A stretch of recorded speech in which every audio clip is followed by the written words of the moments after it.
প্ৰণাম প্ৰজাপতি প্ৰণাম ৰুদ্ৰদেৱ আপোনাৰ আগমনে কৃতাৰ্থ কৰিলেই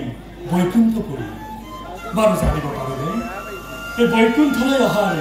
উদ্দেশ্য মহাপৰাক্ৰমে বলিৰ হাতত বন্দী আজি দেৱতা সমাজ আৰু দুৰ্বাসাৰ শাপত লক্ষ্মী হস্ত আজি অমৰাৱতী দেৱতাৰ অভিষেকে কিবা দৰে ৰক্ষা অৱশিষ্টে বলি আপোনাৰ মহাভক্ত সেয়েহে ভক্তৰ মনোবাঞ্ছা পূৰ্ণ কৰি উদ্ধাৰ কৰক সেই বন্দী দেৱতা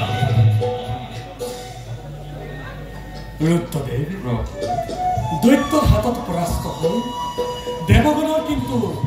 এতিয়াও গৰ্ব শেষ হোৱা নাই প্ৰভু আৰু আমাৰো আছে কাৰ্য বিশেষ প্ৰভু কাৰ্য বিশেষ প্ৰভু তেন্তে নহ'ব নেকি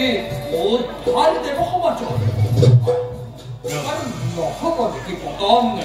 দুষ্ট দানৱৰ প্ৰভু লক্ষ্মীৰ বস্ত্ৰ অমৰাৱতী নহ'ব নেকি পুনৰ লক্ষ্মীৰ আগমন নহ'ব নেকি দুৰ্বাসাৰে অভিঘাত নিশ্চয় নিশ্চয় এই অভিশাপ খণ্ডাবৰ বাবে মোক একে নৱ অৱতাৰৰ হ'ব প্ৰয়োজন আৰু লক্ষ্মীহীনা বৈকুণ্ঠপুৰীতে লক্ষ্মীক স্থাপন কৰিবৰ বাবে আমি ক্ষীৰোসাগৰ মন্থন কৰিব লাগিব নিশ্চয় আৰু এই মন্থন কৰিবৰ বাবে মোৰেই হ'ব নৱ অৱতাৰ প্ৰভু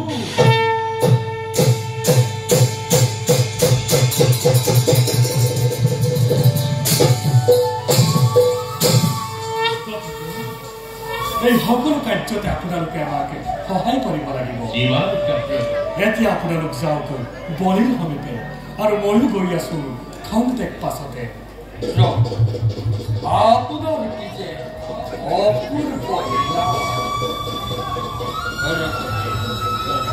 অপূৰ্ব আমি বলিৰ সমীপে তেন্তে প্ৰভু আমি এতিয়া বিদায় মাগি